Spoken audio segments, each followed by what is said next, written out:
सभी श्रद्धालु भक्तजनों को मेरा नमस्कार है। आज मैं सोमवार व्रत की पौराणिक कथा सुनाने जा रही हूँ।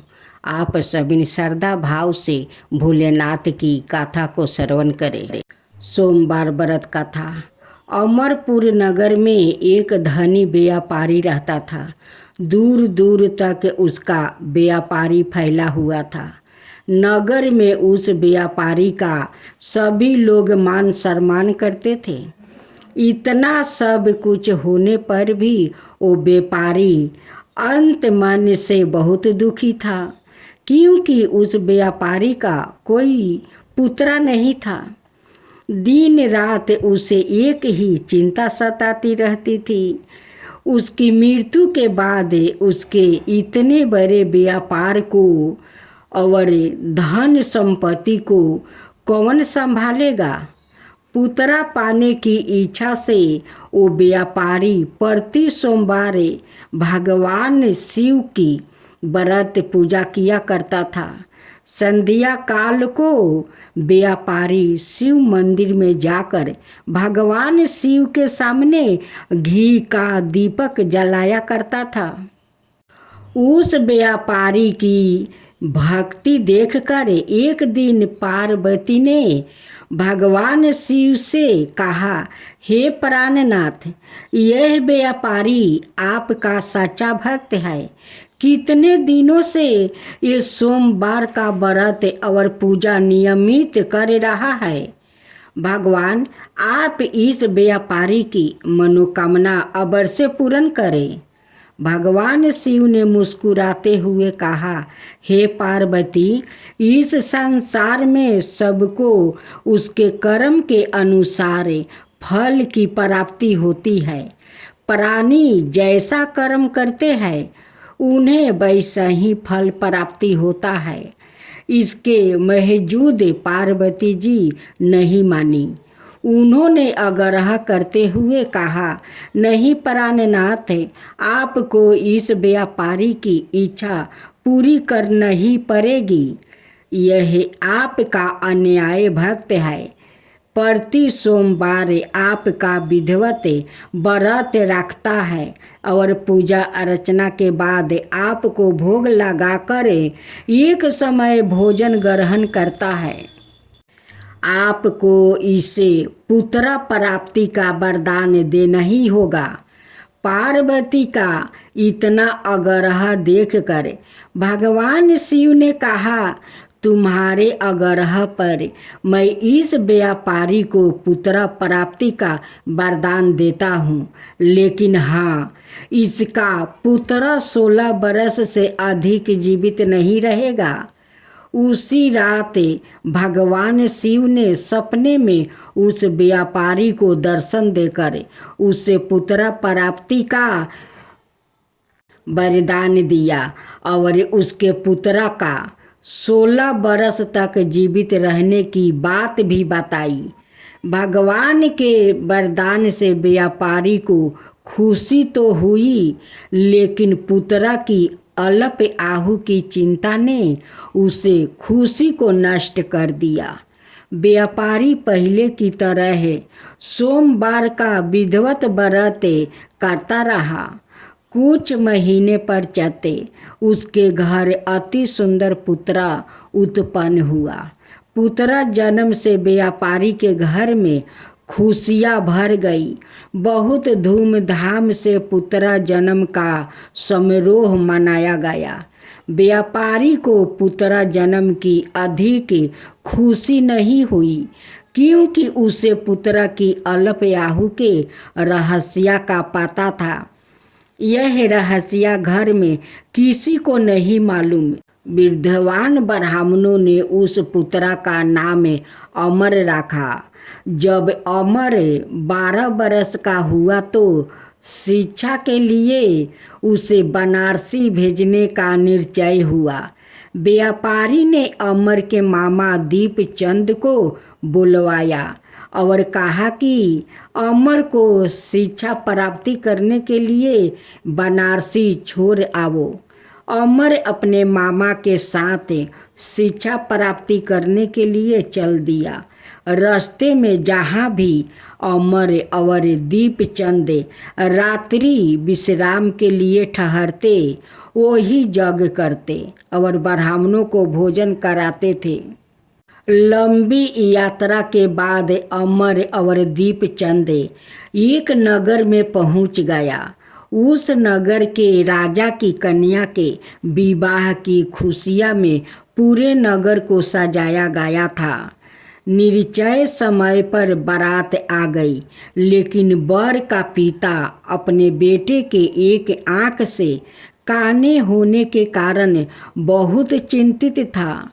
उसे एक बात का भय सता रहा था कि राजा को इस बात का पता चलने पर कहीं वो विवाह से इनकार ना कर दे, इससे उसकी बदनामी होगी।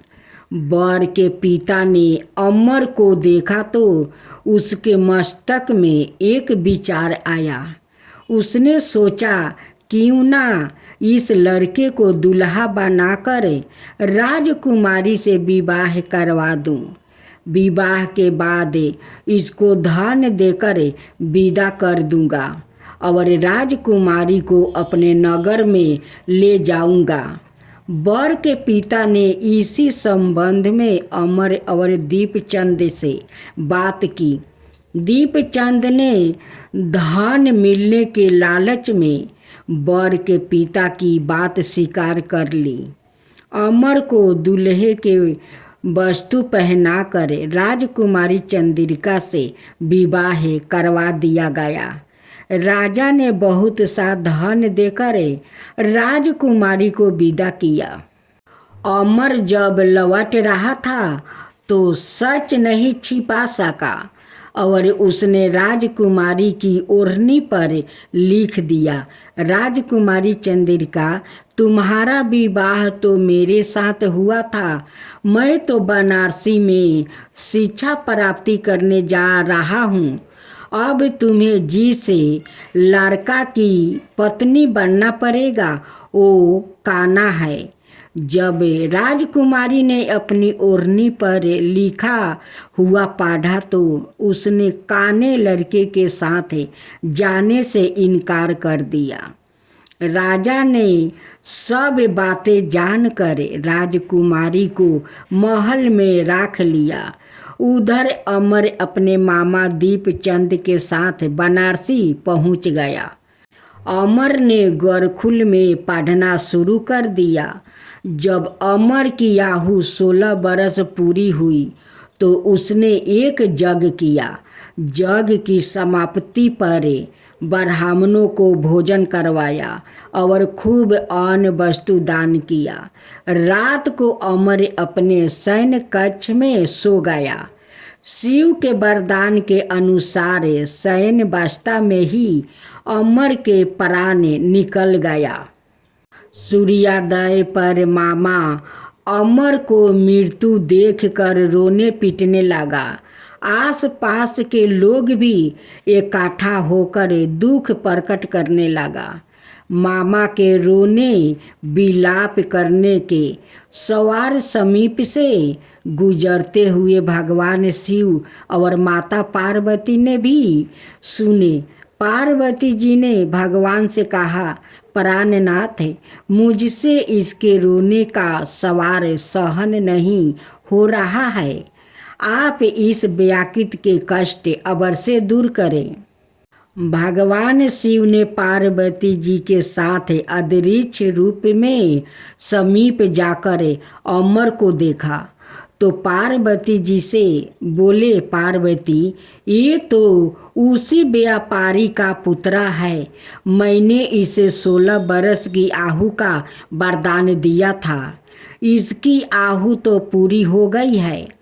पार्वती जी ने फिर भगवान शिव से निवेदन किया, हे प्राणनाथ, आप इस लड़के को जीवित करें, नहीं तो इसके माता पिता पुत्रा की मृत्यु के कारण रो रो कर अपने प्राण को त्याग कर देंगे। इस लड़के का पिता तो आपका परम भक्त है। वर्षों से सोमवार का व्रत करते हुए आपको भोग लगा रहा है। पार्वती के आग्रह करने पर भगवान शिव ने उस लड़के को जीवित होने का वरदान दिया और कुछ ही पल में वो जीवित होकर उठ बैठा और ओम नमः शिवाय का जप करने लगा। शिक्षा प्राप्ति करके अमर मामा के साथ अपने नगर की ओर चल दिया। दोनों चलते हुए उसी नगर में पहुंच गया जहां अमर का विवाह हुआ था। उस नगर में भी अमर ने यज्ञ का आयोजन किया। समीप से गुजरते हुए नगर के राजा ने यज्ञ का आयोजन देखा। राजा ने अमर को तुरंत पहचान लिया। यज्ञ समाप्त होने पर राजा अमर और उसके मामा को महल में ले गया और कुछ दिन उन्हें महल में रखकर बहुत सा धन वस्तु देकर राजकुमारी के साथ विदा किया। रास्ते में सुरक्षा के लिए राजा ने बहुत से सैनिकों को भी साथ भेज दिया। दीपचंद ने नगर में पहुंचते ही एक दूत को घर भेजकर अपने आगमन की सूचना भेजी। अपने बेटे अमर के जीवित वापस लौटने की सूचना से व्यापारी बहुत प्रसन्न हुआ। व्यापारी ने अपनी पत्नी के साथ सवाए को एक कमरे में बंद कर रखी थी। भूखे प्यासे रहकर व्यापारी और उसकी पत्नी बेटे की प्रतीक्षा कर रही थी। उन्होंने प्रतिज्ञा कर रखी थी कि यदि उन्हें अपने बेटे की मृत्यु का समाचार मिला तो दोनों अपने प्राण त्याग देंगे।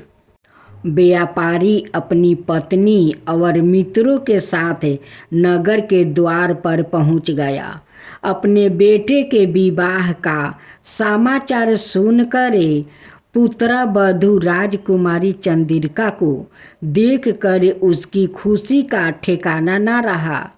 उसी रात भगवान शिव ने व्यापारी के सपने में आकर कहा, हे श्रेष्ठ, मैंने तेरे सोमवार के व्रत करने और व्रत कथा सुनने से प्रसन्न होकर तेरे पुत्रा को लंबी आयु वरदान की है। व्यापारी बहुत प्रसन्न हुआ। सोमवार का व्रत करने से व्यापारी के घर में खुशियाँ लौट आई। शास्त्रों में लिखा है कि जो स्त्री पुरुष सोमवार का विधिवत व्रत करते हैं और व्रत कथा सुनते हैं, उनकी सभी इच्छाएं पूरी होती है। जय शिवा ओमकारा, प्रभु हरे शिवा ओमकारा, ब्रह्मा विष्णु सदा शिव अर्धंगिनी धारा। ओम जय शिवा ओमकारा, एकानन चतुरानन पंचानन राजे, शिव पंचानन राजे। हंसासन गरुड़ासन विषवाहन साजे। ओम जय शिवा ओमकारा, दो भुज चार चतुर भुज दस भुज अति सोहे, तीनों रूप निरखता त्रिभुवन जन मोहे। ओम जय शिवा ओमकारा। अक्षर माला बने माला मंदी माला तारी, चंदन मृग मद सोहे बोले सुभिकारी।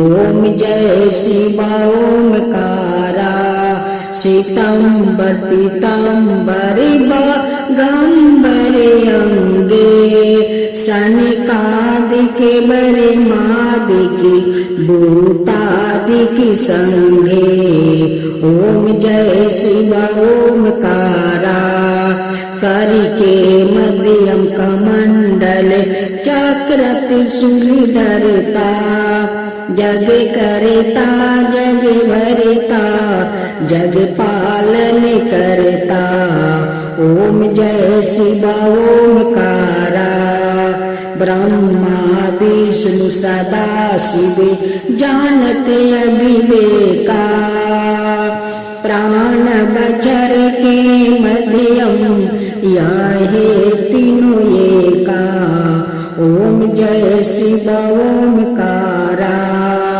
तिरगुण शिव जी के आरती जो कोई नर गावे शिवा जो कोई नर गावे कहत शिवानंद स्वामी मन भजत शिवानंद स्वामी मन बाचित फल पावे ओम जय शिव ओमकारा जय शिव